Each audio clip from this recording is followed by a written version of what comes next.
बघा,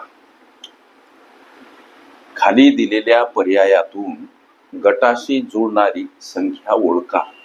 इथं काही संख्या दर्शवल्या, या संख्यांमध्ये काहीतरी परस्पर संबंध आहे.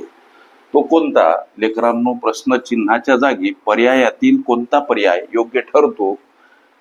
तत्पूर्वी इथं या परस्पर संख्यांमध्ये आपसात असलेला क्ल्यू, वर्म काय लक्षात घ्या. 512 म्हणजे 8चा घन आणि 64 म्हणजे काय तर 8चा वर्ग. संख्या 8 इथं सुद्धा.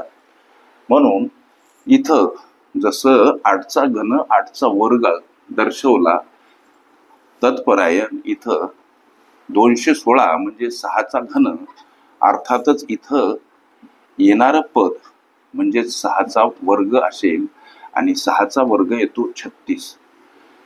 36 हे या प्रश्नाचं उत्तर पर्याय क्रमांक डी मध्ये दर्शवलेलं आहे. ओके. बुद्धिमत्ता गणित ही माझी प्लेलिस्ट अवश्य बघा.